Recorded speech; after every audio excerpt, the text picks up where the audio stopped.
Welcome to the Daniel Energy Partners In Basin Observations podcast.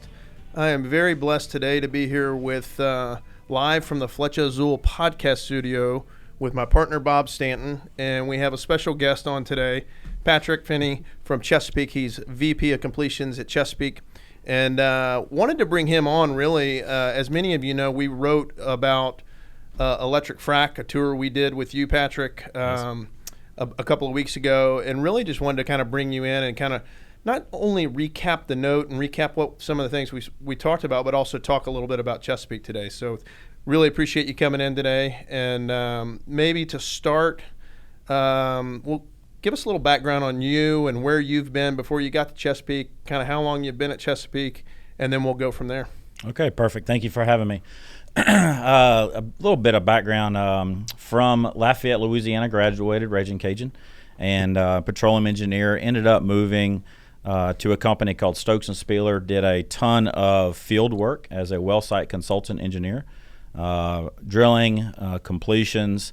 Was very fortunate enough to end up moving to Anadarko Petroleum and moved to Houston for about 4 years. Was blessed to be able to learn land hacking with that organization in Carthage and the Haynesville, and then my last year over there was spent in working with the Midland Basin. From there, I ended up moving to Chesapeake, and I've been there for now 8 years this September, and thoroughly enjoy working in Oklahoma and living there and raising a great family. And it's been really awesome career, and glad to be here again. Yeah, no, good. So I was lucky enough to get to go with you out to Pennsylvania. And I guess the first question I'm going to ask you for the benefit of the audience, why electric frac? Like, why, what led you down that road? Maybe talk to us a little bit about why E-fleets. Yeah, great question. Most importantly, when you start thinking about Northeast Basin, you've got a ton of super clean, dry, high-pressure gas. And when you start looking around at how can you be more efficient, burn less diesel, it automatically leans you towards the direction of an E-fleet. With that being said, how we got there was we ended up renegotiating a major contract shift and going to Halliburton across the board for all 5 basins at Chesapeake. And in that wish list, we wanted somebody with the ability to service 5 basins and the ability to have E-fleet. Through that process, Halliburton stood out with the ability to meet the pricing demand, the service quality, as well as the ability to provide an E-fleet. At the same time, that's when the VoltaGrid system was kind of being birthed as a solution for that E-fleet. Prior to that, we did a lot of research to understand E-fleets, and some great companies out there. We were blessed enough for them to let us go tour the fleets. However, in Northeast Pennsylvania, the roads are super difficult, and to get large equipment up, the VoltaGrid seemed to be a solution as they were birthing that company, as shorter trucks and ability to be mobile and positioned in different situations, the ability to turn off and turn on much easier, faster, more efficient type in our mindset and engineering side. So we ended up partnering up with Halliburton, which was also partnering with VoltaGrid. That fleet started in July of 2021 and has really exceeded our expectations in the last month and a half. Got it. Well, I guess it sounds like, and correct me if I'm wrong, but you have actually gone on to an arrangement with Halliburton. Are they doing all of your completion work? Is that part of the program here? That is correct. Okay, great. They do. That's good to know. And I think as you and I talked when we were in Pennsylvania, there's some advantages to actually partnering with some of your service providers versus just going spot work. And I'm sure you're giving them some visibility, which is always great for an oil field service company. It is. What we found to be the best is open, transparent, and we do 18-month schedules. So they know 18 months in advance of every operation across basin. We bend over backwards. They bend over backwards to service each other as far as, hey, we're okay with not getting the same fleet over and over again. We have to be flexible as if you don't have a full-time crew like South Texas or Brazos Valley. That mindset really helps them be able to be profitable as well and go service other E&Ps at the same time as taking care of us and our schedule. Got it. And then talk to us a little bit, how does it lower emissions. Like, talk to us a little bit about the emissions with the E-fleet, and how does it actually lower emissions? Yeah. So a real simple way to think of it is anytime you are displacing diesel to burn your field natural gas, you are improving your ESG because it's a combustion type of engine. However, the natural gas is as well. But when you look at greenhouse gas emissions, it is a true differential on the impact side. To give you an example, the E-fleet that we're currently using is going to displace 4.4 thousand barrels or 1,000 gallons of fuel for the year. Million. Let me repeat that. So 4.4 million gallons, because it's in gallons, per year for that E-fleet to run for one solid year in Northeast. If you were to look at, we currently have scheduled a Tier 4 dual fuel fleet in Haynesville that will start in September. That will displace 1.6 million gallons of diesel fuel. And if you do some research, the new Tier 4 diesel fuels burn about 65% efficiency, so that means they're displacing 65% of that diesel burn. So you still have 35% of diesel that has to be out there. When you start thinking about that, you now have to have a company come out, have service, have the fueling consistently coming out to take care of that diesel, compared to looking at a full electric fleet. You remove that service, you remove that cost, you remove that potential spill of a diesel on location, et cetera, et cetera. So anytime you can remove people and service off of a location, you're more impactful. And one of the things I thought was amazing when we were on location, and I'm going to digress here a little bit, but as we got out of the car, there were a couple things I immediately noticed. And number one is you and I could have a conversation while these guys are pumping at 90 to 100 barrels a minute. Yes. And we had no earplugs in, and you could hear perfectly. You and I were having a normal conversation like we're talking here today. So to me, it's amazingly quiet. There's very, very little diesel smoke in the air, and so there's that side of the equation as well. No diesel smoke in the air. Right. Yeah. No. No exactly. smoke at all. Zero smoke. So I thought that was amazing, but I was fortunate just this past week. This is a great example of how quiet this fleet is. I was out in Midland on location at a job, a normal kind of Tier 4 equipment, pumping at 100 barrels a minute, and we were 150 yards away doing a safety briefing, and I couldn't hear the guy talking, and I had no earplugs in. And so I thought about our conversation as we stood next to the well site. Well, that's true. I have a hard time hearing anyway. I've done too much shooting without earplugs. So, but no, I mean, it is amazingly quiet. So I think that's the other thing that I would drive home to folks is how quiet the fleet is. And then one thing that came to my mind as you were talking about the field gas, you're using field gas, it's great. What if you don't have field gas? What do you do? Yeah, so the simple solution is compressed natural gas. Our second pad actually did not have the field gas because it was a brand new pad that was built, so the riser system wasn't there.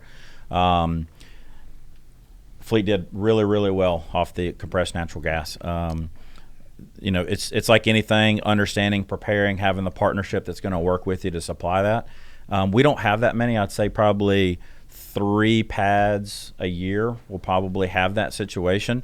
But what it does is it provides you with a comfort to know that if we wanted to take that fleet to South Texas and run compressed natural gas, it's easily done. The fleet is super mobile to go to any asset, regardless if you have that clean, dry, high-pressure gas. Got it. So it's really super flexible. We're super happy with that and look forward to possibly another fleet in the future. Got it. Awesome. Bob, I don't want to hog all the time. Do you want to pop in here and ask some questions? I do, actually. Well, you talked about the frac fleet. What other equipment on location can be run from the Yeah, so anything, when you start looking at just simple light plants, LED light plants, pretty amazing. We've got some of those out there on location for that crew. And when you start really dialing into it, when you think about the power of electric is that you now do not have a diesel engine on that system or any engine at all. So it's lightweight, it's smaller, it's compact, it's easier. And then you transition into the E-fleet itself, and you think about efficiency and the ability to pump more hours is you do not have a transmission, you do not have an engine, right? So the PMs on that equipment that would normally happen in a cycle of stimulating a pad, those go away. So when you immediately remove that maintenance out of the system, your ability to pump more hours per day instantly go up. The crew's been out there again for about a month and a half. We're on third pad, and last pad we set a record for Chesapeake in the Basin. We pumped just a hair under 10 million pounds in a 24-hour period, and we pumped 18.6 hours a day.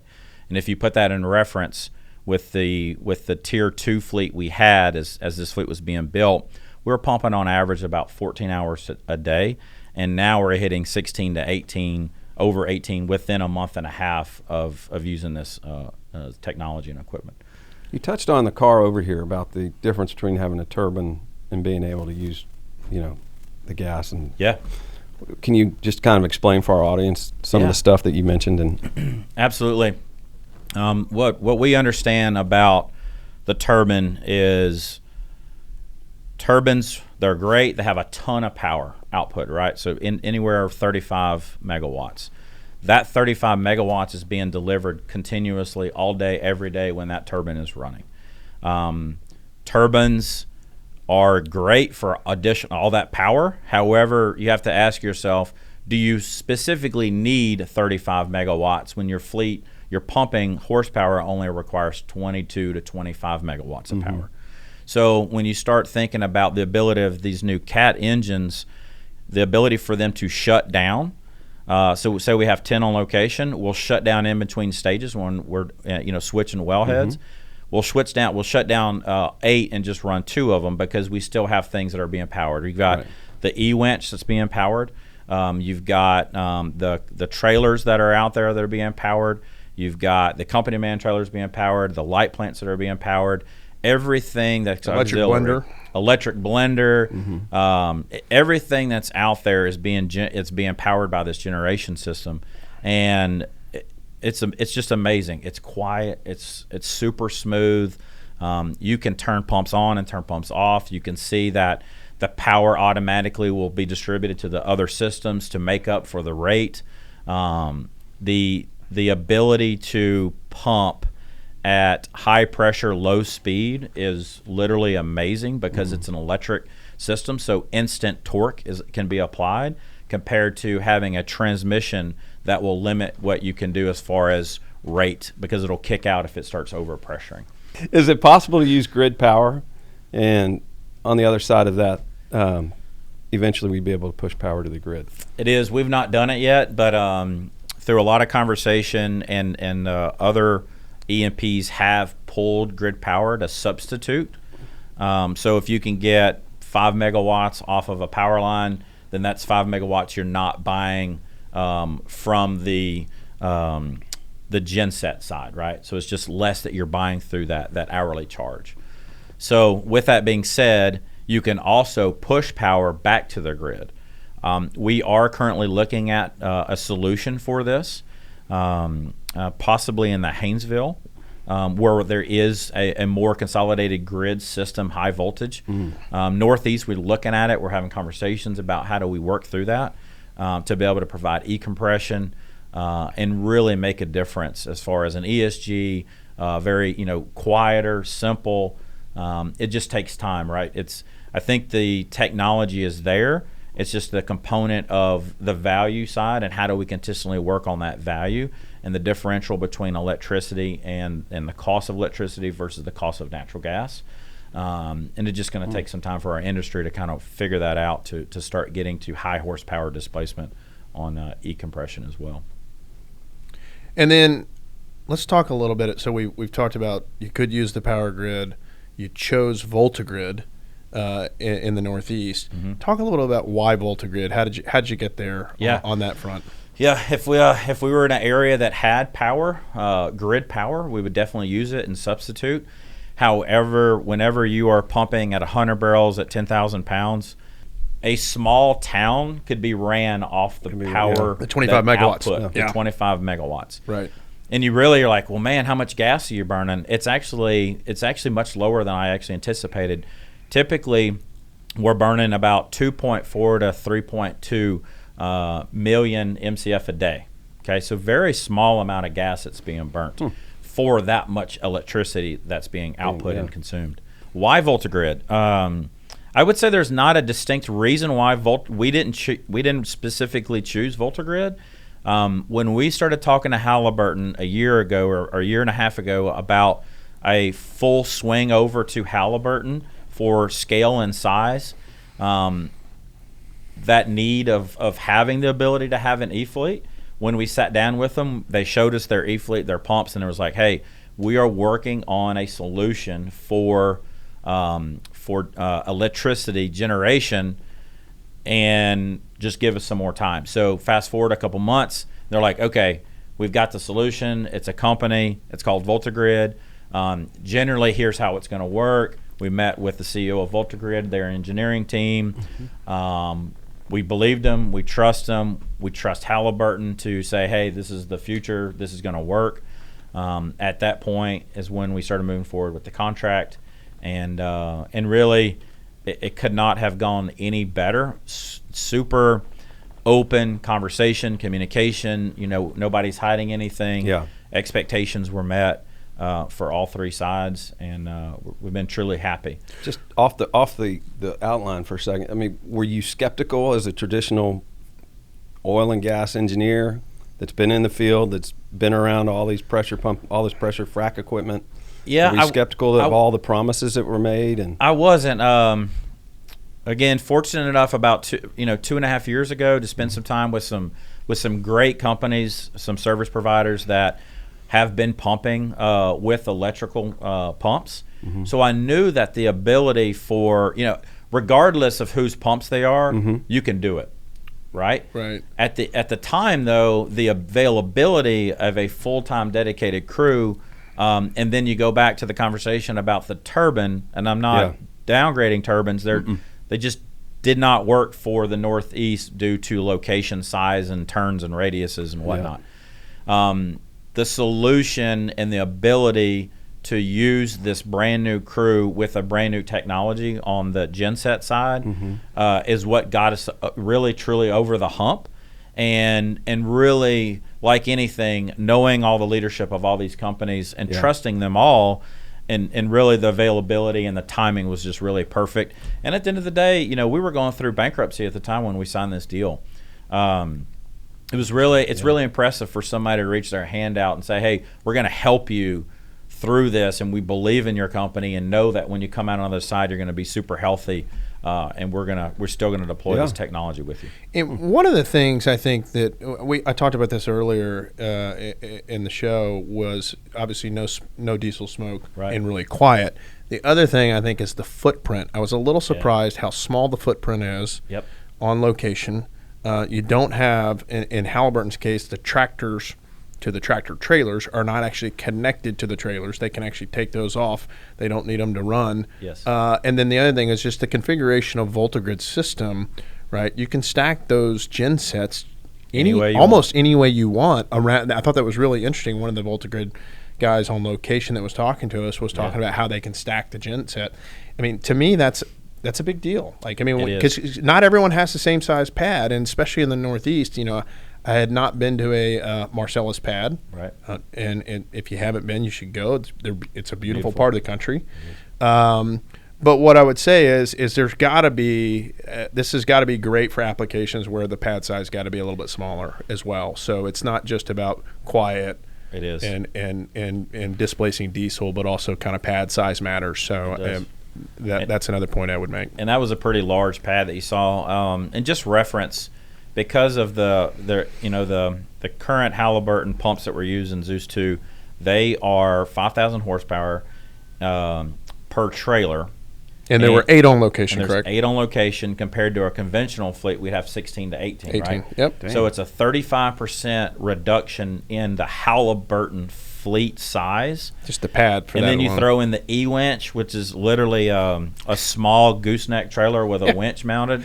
The winch itself now has a remote to it, so you can control it from the van. the data van, but now you can actually control it with a remote. So me and Sean actually saw the guy talking to. We were talking. He's like, "Man, I would never go back to anything else." He's literally standing out there, and his eyes are looking at the crane operator. So now the ability to not drop tools because you're right. off target as far as picking up and letting out, that ability and that communication and standing out there is a much safer, much faster, efficient method of running the E-fleet. Well, and I thought the other thing that was interesting, and Hal talked about this a little bit, but combining the used to be a wireline truck and a guy sitting in a truck, right, and then the guys in the data van running frac, right, and now they're all under one roof. So the E-winches align. These guys kind of put it all under one roof, and I thought it was amazing. Well, but if you haven't seen the E-winch, it is absolutely it really is like a small trailer with an unbelievable winch on it. Yeah. No diesel. And the footprint there relative. And I don't know the exact numbers. I'm not going to talk about the exact numbers. I probably do know them. I shouldn't say that. But an E-winch is significantly less expensive than a wireline truck. So I think advantage to Halliburton there. But it is. Let's kind of move on here. So maybe talk to us a little bit about, as you went, what were some of the hurdles early on with the E-fleet? I mean, Bob asked you the question, were you skeptical? Yeah. But what were some of the hurdles you guys faced early on, maybe, sure, with going to this E-fleet? I would say, so generally, on the skepticism side, it's not just the completions, it's not just the operations of actually pumping and achieving that. The thing that probably took a lot of engineering and understanding and time and walking through the process was actually the gas supply, right, from the pipeline all the way to the gensets. Yeah, that was probably the biggest focus point from a Chesapeake standard, right? Because VoltaGrid and Halliburton, they're doing their thing. Right. We're asking for data so that way we can be. We provide the exact spec, the exact pressure, the rate, everything to make sure that this thing all works together. So that part fell on Chesapeake. With that being said, Williams is our gas partner up there as well, and the leadership over there was tremendously helpful. We called them and said, "Hey, we're thinking about doing this." They're like, "Hey, we're all in. We'll support you." So they really lended a helping hand to make sure that the meter system that we were using was, not restrictive. The ability for us to basically do it ourselves was there, and that was a huge kind of internal concept that may have been a difficult one, and really we're super impressed with the way they handled it. And then our engineering team worked a ton of time and fearlessly through how do we make sure this works. And the ability for VoltaGrid and Halliburton to go to the field and sit down with our field team and walk them through the details is what truly got the production team to say, we know we can do this. We may have some hurdles, but we have line of sight. And ultimately, once that was done, that was the ability for Chesapeake to say, we're signing up. It's a done deal, right? Because everything checks out. We believe you. We understand it. Our part's done. And then the hard work started from there on our end. And our team in the Northeast did a fantastic job. Oklahoma City engineering staff, they all worked together, and it's worked super well. So it sounds like to me this is an ongoing relationship with Halliburton. Yeah. It obviously seems to be going pretty well. Do you think there's another fleet in sight for you in terms of electric? I do. I think it's very possible. There's a lot of E-fleets that are starting to come out, not just Halliburton. So it's interesting to see how will it differ from Halliburton. What will be the power solution? I think that other E&Ps other service providers that have been doing E-fleet for quite some time, and even people that started it. Well, there's really it's evolution in U.S. well, correct? Right. I believe that they are going to see the value and they already see the value and ability for the customer to bring their own power solution to it, where they're providing the E-fleet side of it. Right. And I see that morphing very rapidly, especially as as there's more solutions to do what we're doing right now with whether it's similar to VoltaGrid or something different. But So one of the things I remember, I think, from the first location from the VoltaGrid side, just going back to some of the stats, right? Yep. Let's talk a little bit about stats. VoltaGrid, I think, moved their power genset, I think, in less than 10 hours is my understanding. From pad to pad. From pad to pad. That's correct. That's unbelievable. Yeah. So can you talk about any of the other stats from that first location and maybe the MOB, the demob, the MOB? Yeah. I mean, those are always questions that people come up with. It sounds like this thing is operating very efficient. You seem to be very happy with the operation and the efficiencies.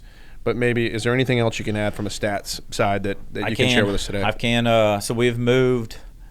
So the first time we moved was right before 4th of July. So take that out because we were fracking with 2 other crews. So we really gave them a lot of time to really be meticulous and get it set up, test, run through it, because in Northeast Pennsylvania you can't move during the holiday season. It's like a 4 or 5 day block. Nice. So that was our first initial startup. And to be 100% transparent as far as to think that you can get all brand new equipment and drive it from Houston to Pennsylvania and start it up and everything's going to run immediately. Yeah, I mean, there's going to be some small issues, and the team did very well. I think we had a little bit of wiring issues here and there, some software updates. Perhaps if you had to ball it into a concise understanding, I'd say the first 2 days of all this equipment coming together on location, we probably pumped 4 or 5 stages, and then it was like, okay, we got it, right? Yeah. We fixed this little thing, we fixed this little thing here, and then within the first week, I would say we were 90% done with any kind of small tweaks, issues here and there. The next pad we go to, it was actually, I think, 71-hour mob. We shoot for, in our contract, 72 hours. The past fleet before that has done it in 28 to 42 hours. Obviously, it depends if you're moving from one side of the basin to the other side, right down the road. But it did mob in the 70 to 72 hours. We've moved it twice since, and we've been in that same 70 to 72 hours. As anything that will improve as we move and move and move. And you're right. When you start thinking about the mob side, you're not moving a lot of iron because it's all pre-made and it's super easy to move, but there are wires that are on location, and they're very heavy. I think they're about 7 pounds a foot. So they do have these little kind of mini tractors. Yeah, I saw them to help pick it up, right? Up. So avoid anybody picking this stuff up. That will get better and better and better. There's trays and racks that this stuff automatically kind of spools up on. Again, it's like anything, the more you do it, the faster, cheaper, efficient, safer you get. So the dumb guy in me, I like saying that. The dumb guy in me says you've moved this thing a lot more than I would have guessed, given we just left 3 or 4 weeks ago off location. Talk to me about the efficiencies, because it seems like you're actually either getting work done faster or maybe faster than I thought you would, or talk to us a little bit how that's playing out, because it seems like you've moved more than I would have guessed you would have. Yeah. So earlier we had discussed around the past crew was probably hitting around 14 to 15 hours a day of pumping time, where this one is hitting 16 to 18 to 19 hours very consistently. Wow. So what that's equivalent to is that the consumption of the wells has sped up by 2 to 3 days per pad. And when you start focusing on your budget and your forecast of those numbers, we had already had a second crew coming in to take care of work to make sure we're maximizing production within that basin. The last week we went ahead and actually moved those wells into that frac schedule for that fleet, with high confidence that the fleet can just handle the output of the 3 drilling rigs in the Northeast. Oh, wow. Which is great, right? Because you are now spending the money the best way possible through capital efficiency with one fleet. Sean mentioned when he was giving me the debrief on his outing to Appalachia that y'all had a bunch of different sand. You were looking at sand and discussing sand in a different way than what other people have been saying, whether it's wet or dry, and that whole process and some of the other things you guys are doing on the well site to improve things. Yeah, thank you for asking. It's really interesting and it's really cool. Actually, at the end of the day, Oventive was the company that we noticed was doing this, and they were super helpful in letting us come out to site in Oklahoma probably about a year ago, maybe a little bit more. And we happened to own a sand mine that we bought through the Wild Horse acquisition in 2019. So that gave us the perfect running ground to say, hey, we can perfect this with our own mine. Yeah, and truly learn the lesson and control our destiny with it, and that's exactly what we did. So we had 8 wells that were scheduled to be fracked in Burleson Valley, BV, Brazos Valley Basin, which is near College Station, Caldwell, Texas. And what we did is we asked our engineering team and our logistics team to hey, how do we solve this? And it's like anything, if you saw it, you're like, this is so easy. Yeah. And really what it is, and we should have done a better job in not calling it wet sand, because it's not wet. If you saw it and you picked it up with your hand, you're like, this is barely damp. Yeah. It's really a 4 to 5% moisture content versus 0. Right? So when you think about that, the differential is that you are now sending sand through a burner, which is burning a ton of natural gas to heat and dry the sand. Mm-hmm. You then put it in a truck, and then you drive it to location, and then you put it in the blender, which is obviously wet, and you're re-wetting it, right? So it's like, why are we doing this? This doesn't make sense. And fortunately enough, the sand mine in the work in that basin in Brazos Valley it's like a max of 30 miles, right? Right. So and we were paying for the gas and the energy and the time and the people to move the sand multiple times to get it to be dry. So we said, okay, we figured out, because Oventive was so awesome to show us, basically how it works. Here's some lessons learned. So we altered the material that the wet sand, call it damp from now on, is probably the best. Damp. Right. How it moves through the equipment, and basically it's a high density like polymer you'd buy at Lowe's, right? The white stuff you buy for like a countertop system, it's pretty inexpensive because it's high density, doesn't have any pore plates or any kind of edges or ledges on it, so the sand just slides right across it. That's the key. And then you have to change your blender. You basically take the paddle out of it, and then if you need to, you can alter the sides with that same polymer plastic. And what'll happen is the sand now doesn't have any resistance, and it'll just slide right in. And then we worked with a great partner of ours called Philomar. The CEO has been fantastic. He's going to be a long-term partner of ours, and really respect him and what he's doing for Chesapeake. He's our wet sand logistics company, basically, and they've got vibration tools, so that way, if needed and we need to vibrate it, it can help get the sand out if the content of moisture is much higher. Okay. Right. So regardless, if it's 10%, you can get it out. Got it. Okay. And then I think a lot of people would assume that, well, you're carrying fluid, so that's going to hinder your weight. It doesn't. The 4% to 5%, even 6-10%. If you're short driving it, it doesn't really matter. Right. The cost of the sand to manufacture can be 15% cheaper. 15%. Okay. Right? Because it's the energy, the time, the people to take that sand and dry it. You got to put it in a silo, right? This sand doesn't hit silos. You don't need the equipment. I mean, it truly significantly changes the game.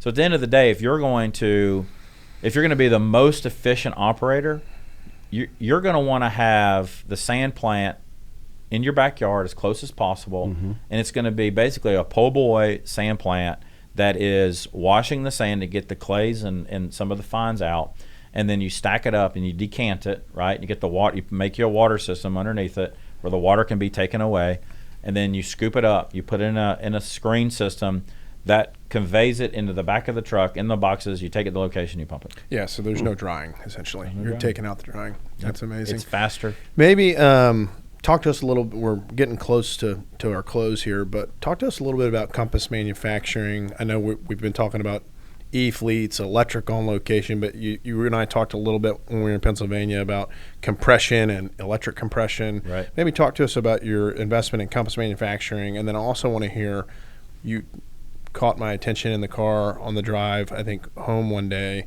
about the sand logistics and CNG trucks. Yeah, so sure. Maybe hit those two at the end here. Yeah. Before we close. So let's hit the CNG trucks on the sand side. So the same company I just mentioned and others that are in the Northeast that have been fantastic to work with. What's interesting is that as Chesapeake continues to be an influence on ESG and very aware of our operations and how we can improve, other service providers that work hand in hand with us are doing the same thing, right? So we've had them approach us and go, hey, what if we buy CNG tractors to move the sand? Because these trucks don't ever turn off at the end of the day, right? And they constantly go up and down the road. And it's a 20% emissions reduction off logistics trucking just based off of a CNG conversion or buying a truck. So our great partner in the Northeast, I think they've got line of sight for 7 of them that will be servicing our Appalachia e-fleet, as well as our partner in Haynesville just called me yesterday, and he bought 2 trucks this week. So those will start to be in service and providing service for us. Now the next step is that we're working with our marketing team is how do we provide you compressed gas that we're using for our e-fleet to now power your CNG trucks, right? Okay. So you don't have to go to the store or go to somewhere other location. Just we'll have a central area or a central pad, or we can move it and we can sell it to you for cheap. Oh wow! And you're filling up, and now you're driving shorter routes, right? Because that's the name of the game in the frac world with the logistics. How do you have less trucks, shorter routes? Well, just when we thought we couldn't get more efficient, it seems like you're finding more efficiencies. And then maybe the last one, just hit Compass Manufacturing, Compass. The compression and e-compression, and sure. What does that mean? E-compression, man, it's really taken hold. Chesapeake does not operate in the Permian Basin at the time. And if you think about e-compression, the main driver and the biggest win that I can tell from my perspective is that electricity is a lot cheaper in the Permian Basin, as well as they have a fantastic infrastructure, right? Yep. So you've got low power. You've got a lot of great big companies over there that can make a huge impact on ESG with changing your standard combustion out and moving to these e-compression. So that gets us to Compass. Compass is a company that is owned by Chesapeake, and it has for quite a long time.